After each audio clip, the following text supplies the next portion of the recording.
आज के टॉपिक में हम सेट स्क्वायर के एप्लीकेशन के बारे में बात करेंगे। एप्लीकेशन को समझने से पहले हम सेट स्क्वायर को समझ लेते हैं, इसके कंस्ट्रक्शन को समझ लेते हैं। बेसिकली जो हमारे पास सेट स्क्वायर का सेट होता है, दो सेट होता है। पहला सेट जो होता है 30 डिग्री और 60 डिग्री और 90 डिग्री का होता है। दूसरा जो सेट होता है 45 डिग्री, 45 डिग्री और 90 डिग्री का होता है। बेसिकली इस सेट स्क्वायर को 30-60 का सेट स्क्वायर भी बोलते हैं और इस सेट स्क्वायर को हम 45-60 का सेट स्क्वायर भी बोलते हैं। अब हम इंजीनियरिंग ड्राइंग में इसके एप्लीकेशन के बारे में बात करेंगे। इंजीनियरिंग ड्राइंग में बहुत सारे आपको ड्राइंगें बनानी होंगी, जैसे आपको आइसोमेट्रिक ड्राइंगें बनानी है या फिर ऑर्थोग्राफिक प्रोजेक्शन बनाना है या कुछ प्लेन ज्योमेट्री कंस्ट्रक्शन बनाना है। तो उसमें सेट स्क्वायर का जो रोल होता है सबसे ज़्यादा इम्पोर्टेंट होता है, क्योंकि इससे आप मल्टीपल एक्टिविटीज़ कर सकते हो। मल्टीपल एक्टिविटीज़ का मतलब आप उससे 30 डिग्री, 60 डिग्री और 45 डिग्री का लाइन तो खींच ही सकते हो, क्योंकि इसके कंस्ट्रक्शन है। इसके बाद आप क्या कर सकते हो, हॉरिजॉन्टल और वर्टिकल लाइन खींच सकते हो। मतलब सेट स्क्वायर को आपने इस तरीके से रखा तो ये हॉरिजॉन्टल लाइन होगी और इसकी 90 पे वर्टिकल लाइन हो गई। पैरेलल लाइन भी खींच सकते हो इससे। बेसिकली जो ड्राइंग का कंसेप्ट है वो ज़्यादातर पैरेलल लाइन के कंसेप्ट पे ही डिसाइड होता है। तो पैरेलल लाइन का कंसेप्ट जिसको क्लियर हो गया, वो ड्राइंग बनाना काफ़ी ईजी हो जाएगा उसके लिए। और चौथा जो यूज़ है, परपेंडिकुलर लाइन खींच सकते हो। कोई भी जो लाइन दी गई हो तो उसके परपेंडिकुलर लाइन खींच सकते हो। अब जैसे हमने मान लो ये ड्राइंग शीट है हमारी। अब इस ड्राइंग शीट पे हमें बाउंड्री लाइन बनानी है, तो सबसे पहले हमें क्या करना होगा, एक वर्टिकल लाइन खींचना है। तो वर्टिकल लाइन खींचने के लिए इस तरीके से सेट स्क्वायर को रखा और हमने वर्टिकल लाइन ड्रॉ कर लिया। अब हमें नीचे से एक हॉरिजॉन्टल लाइन ड्रॉ करना है। तो हॉरिजॉन्टल लाइन के लिए हमने सेट स्क्वायर को इस तरीके से रखा और नीचे से हमने एक हॉरिजॉन्टल लाइन ड्रॉ कर लिया। अब यहाँ से हमने एक वर्टिकल लाइन ड्रॉ करनी है, तो फिर सेट स्क्वायर को इस तरीके से रखा और एक लाइन ड्रॉ कर ली। और फिर हमने मैच दोनों को मिलाना है, तो हमने क्या किया, सेट स्क्वायर को इस तरीके से रखा और आपस में मैच कर दिया। पैरेलल लाइन के लिए जैसे मान लो इस लाइन के समांतर लाइन आपको कोई खींचनी है, तो हमने क्या करना है, सेट स्क्वायर को इस तरीके से रखा और दूसरे सेट स्क्वायर को इस तरीके से रखा। अब इसमें से एक सेट स्क्वायर को फिक्स कर दिया, मतलब अपने हाथ से दबा लिया, और दूसरे सेट स्क्वायर को आगे की ओर मूव करेंगे और लाइन ड्रॉ करेंगे।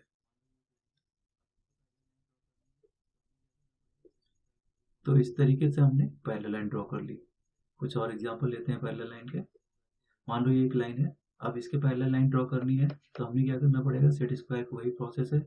सेट स्क्वायर को एक यहाँ रखा, दूसरे सेट स्क्वायर को यहाँ रखा और इस सेट स्क्वायर को आगे की ओर मूव किया, तो हमारे फिर इसके बाद हमने लाइन ड्रॉ कर लिया। अब मान लो कोई और लाइन ड्रॉ करनी है, तो फिर सेट स्क्वायर को और आगे मूव करोगे, फिर लाइन ड्रॉ कर लोगे।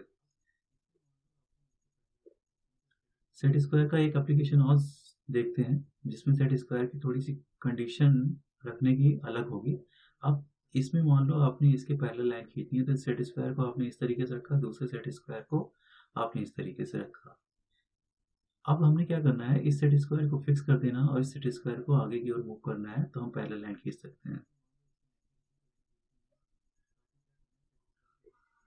इस तरीके से। परपेंडिकुलर लाइन में क्या होता है, बेसिकली आपने मान लो इसके 90 डिग्री पे लाइन खींचनी है, तो आपने क्या करना है, सेट स्क्वायर को जस्ट इस तरीके से रखो और इसके 90 डिग्री पे लाइन ड्रॉ कर लो। एक कंडीशन ये है, मान लो इसके परपेंडिकुलर लाइन खींचनी है, सेट स्क्वायर को रखा इस तरीके से और लाइन ड्रॉ कर ली। एक कंडीशन और बनती है हमने भी, मान लो इस तरीके से लाइन है, इसके परपेंडिकुलर लाइन खींचना है, तो इस तरीके से रखा सेट स्क्वायर को और लाइन ड्रॉ कर लिया। अब हम एक आइसोमेट्रिक यहाँ पे ड्राइंग दी हुई है, जिसमें हमने क्या किया है, एक्स वाई जेड को रिप्रेजेंट किया है और हमने सारी डायमेंशन वैल्यू इसकी पुटअप की है। अब हमने इसको सेट स्क्वायर के थ्रू ड्रॉ करना है। अब सेट स्क्वायर से पहले ड्रॉ करने के लिए ग्राफिक के थ्रू हम समझ लेते हैं कि सेट स्क्वायर से हमें कैसे ड्रॉ करना है उसको। सबसे पहले हमने क्या करना है, अपनी ड्राइंग शीट पे एक पॉइंट लेना है, वहाँ से फिर हमने क्या करना है, हॉरिजॉन्टल लाइन लेनी है। फिर हमने सेट स्क्वायर से 30-30 डिग्री की दो लाइनें खींचनी है और फिर एक वर्टिकल लाइन खींचनी है 90 डिग्री पे। तो इस तरीके से ये जो तीन है, ये हो गई आपकी एक्स वाई जेड, 3 एक्सिस हो गई। अब हमने सबसे पहले क्या करना है, ड्राइंग में जो देख रहे हो 0 पॉइंट आपका यहाँ पे है। अब 0 पॉइंट से एक्स डायरेक्शन में कितना जाना है, 100। तो इसके लिए हमने क्या किया, 100 ड्रॉ कर लिया। अब हमें क्या, वर्टिकल में कितना जाना है, 50 इधर जाना है और 20 इधर जाना है। तो हमने क्या किया, ये दोनों ड्रॉ कर लिया। अब अगर देखोगे तो इस पॉइंट से हमने एक्स डायरेक्शन में 20 इधर जाना है और इस पॉइंट से एक्स डायरेक्शन में 40 नीचे की ओर आना है। तो इसको भी हमने ड्रॉ कर लिया। अब हमें इसके बाद नॉन आइसोमेट्रिक लाइन इसको ड्रॉ करना है, तो नॉन आइसोमेट्रिक ड्राइंग इसको ड्रॉ कर लिया। इस तरीके से हमने क्या किया, एक्स वाई की सारी डायमेंशन ड्रॉ कर ली। अब हमने क्या करना है, इसकी थिकनेस ऐड करनी है। अब थिकनेस देखोगे तो थिकनेस वाली ये सारी लाइनें थिकनेस है, थिकनेस कितनी है, 50 है। तो थिकनेस वाली लाइन ड्रॉ करने के लिए हमने क्या किया, जेड पे सारी पैरेलल लाइनें खींचते चले गए इस तरीके से, और लास्ट में हमने क्या किया है, इसको कनेक्ट कर दिया है। फिर इसके बाद हमने क्या करना है, सारी डायमेंशन वैल्यू इस पर पुट अप कर देनी है। तो इस तरीके से इस ऑब्जेक्ट का आप आइसोमेट्रिक ड्राइंग बना लेते हो सेट स्क्वायर के थ्रू। आगे हम इसको प्रैक्टिकल करके देखेंगे। ऑब्जेक्ट की आइसोमेट्रिक ड्राइंग बनाने से सबसे पहले हमने क्या करना है, तो अपनी ड्राइंग शीट पे आइसोमेट्रिक एक्सिस ड्रॉ करना है। इसके लिए हमने सबसे पहले अपनी ड्राइंग शीट पे कोई पॉइंट लेंगे, फिर वहाँ से हमने एक हॉरिजॉन्टल लाइन खींचनी है।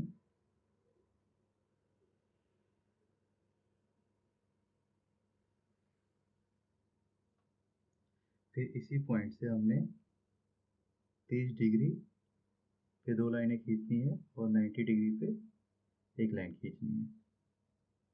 तो 30 डिग्री पे हमने एक पॉइंट ले लिया, 30 डिग्री पे इधर हमने एक पॉइंट ले लिया और 90 डिग्री पे इधर एक पॉइंट ले लिया। तो हमें इस लाइनों को बढ़ा देना है।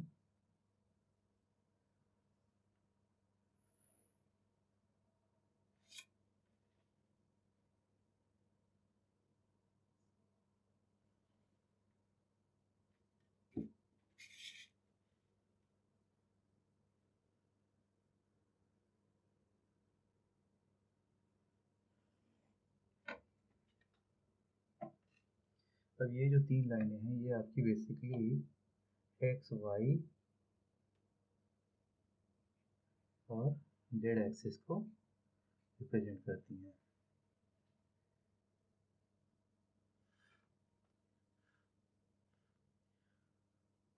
तो ड्राइंग बनाने के लिए हमने क्या करना है, सबसे पहले तो हमने क्या करना है, फ्रंट व्यू या फिर इसका एक्स ऑब्जेक्ट का हमने एक्स और वाई की डायमेंशन सारी ड्रॉ कर लेनी है। अब हमें अगर देखा जाए इस ऑब्जेक्ट में, तो ऑब्जेक्ट में 0 पॉइंट से हमने कितना एक्स डायरेक्शन में कितना जाना है, 100 जाने के लिए हमने क्या किया, 100 की डायमेंशन यहाँ से हमने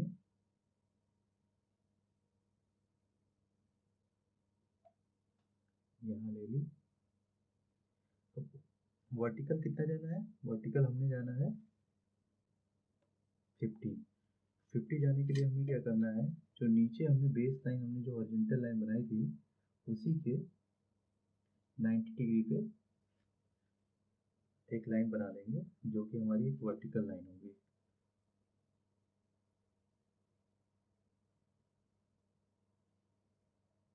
बढ़ाने के बाद इसकी वैल्यू हमने कितनी रखनी है, 50 रख देते हैं इसको।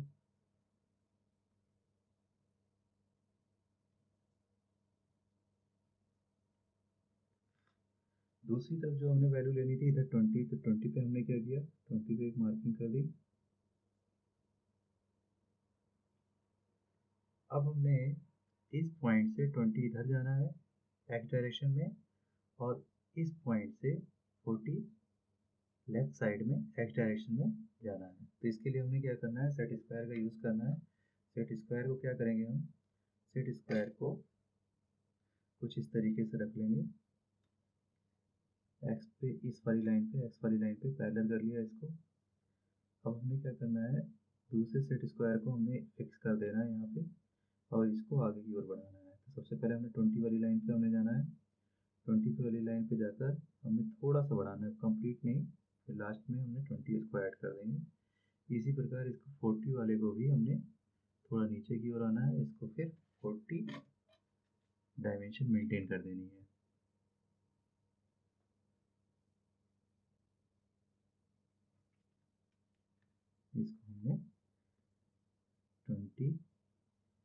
मेंटेन कर देनी है। और लास्ट में हमने क्या करना है, नॉन आइसोमेट्रिक लाइन को आपस में मिला देना है। तो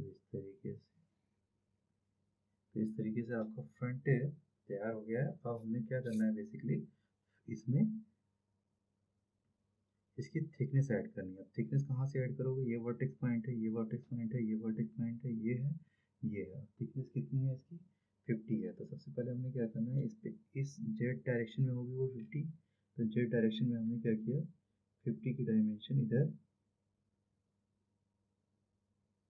मार्किंग कर दी। अब हमने इसके पैरेलल सारी लाइनें खींचनी है। तो इसके लिए हमने क्या करना है, सेट स्क्वायर को आपने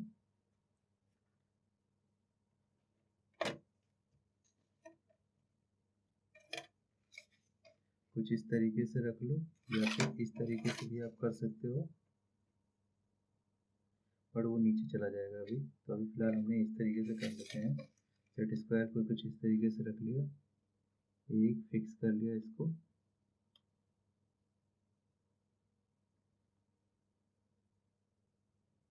फिक्स कर लिया, दूसरे को हम मूव करते चले गए।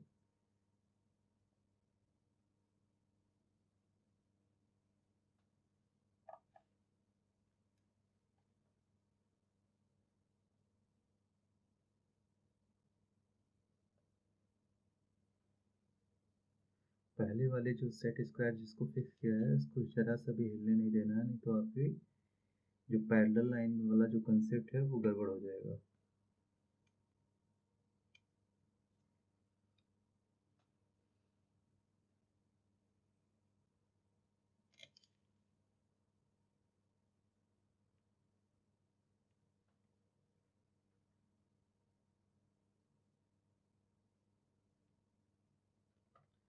अब हमने सबको वैल्यू देनी है, 50-50 दे देनी है।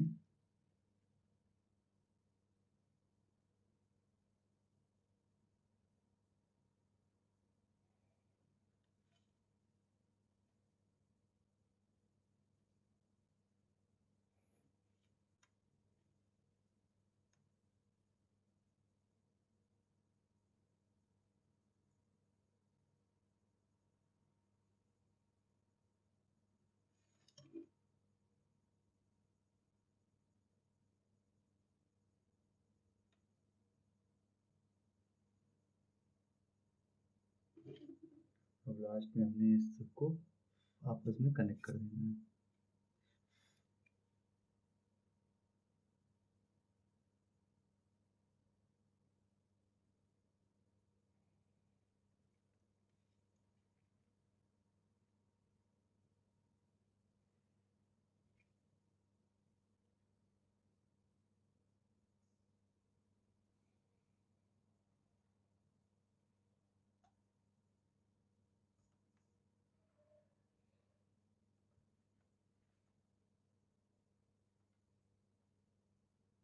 इसके बाद हम लोग को डायमेंशन जो देनी है, डायमेंशन देने का सिंपल सा तरीका है। सबसे पहले हमने दोनों तरफ एक्सटेंशन लाइन लेनी है। एक्सटेंशन लाइन क्या करेंगे, उससे पहले हम क्या करते हैं, ऑब्जेक्ट को हमने बोल्ड कर देना है। बोल्ड करने का मतलब है जो ऑब्जेक्ट लाइन है उसी को हमने बोल्ड कर देना है, ताकि ड्राइंग साफ सुथरी, नीट, क्लीन, अलग सी दिखे, एकदम साफ सुथरी।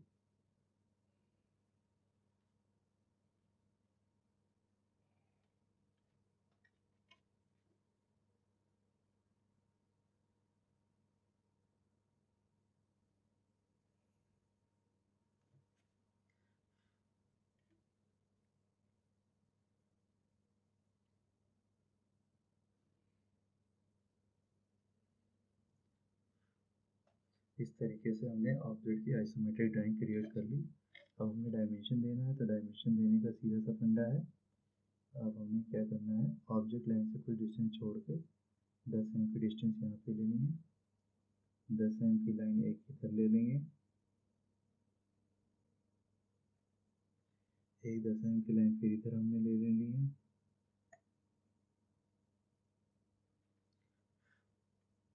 ऊपर से हमने क्या करना है, 2 एम छोड़कर, अप्रॉक्स 2 एम छोड़कर ऑब्जेक्ट लाइन के पैरेलल कुछ इस तरीके से लाइनें खींच ली, जो कि इसकी डायमेंशन लाइन है। ऐसी सेम इधर हमने ये भी प्रोसेस कर लिया इधर।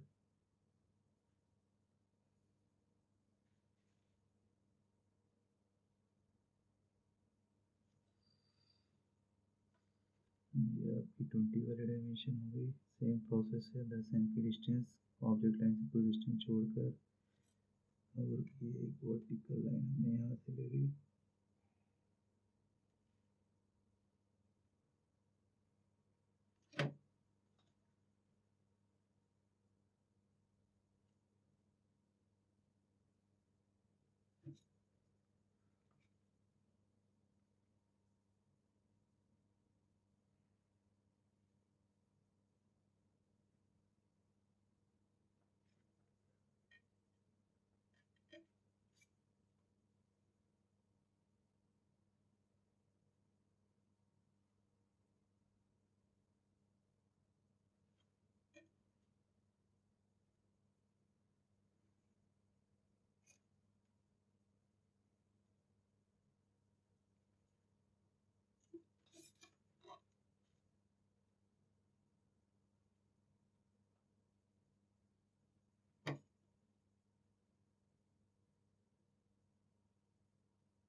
अब हमने इसके बाद हमें क्या करना है, सबके डायमेंशन पुट अप कर देनी है। डायमेंशन जो देंगे दोनों एक्सटेंशन लाइन के बीच में देंगे।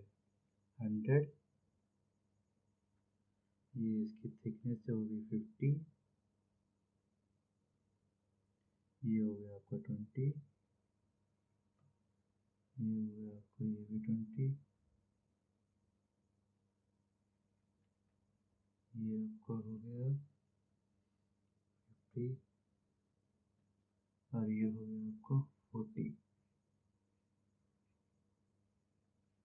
एक चीज़ ध्यान रखिएगा, जब भी ये डायमेंशन वैल्यू पुटअप का है तो ये डायमेंशन लाइन से लगभग 1 mm का गैप होना चाहिए। तो इस तरीके से हमने आज टॉपिक में सेट स्क्वायर से कोई आइसोमेट्रिक ड्राइंग बनाना सीखा है। होप आप लोग को ये वीडियो अच्छा लगा होगा। Thanks for watching this video. अगर आपको वीडियो से रिलेटेड कोई क्वेश्चन या डाउट है तो कमेंट सेक्शन में लिखे, मैं उसे सॉल्व करने की कोशिश करूँगा। Thank you.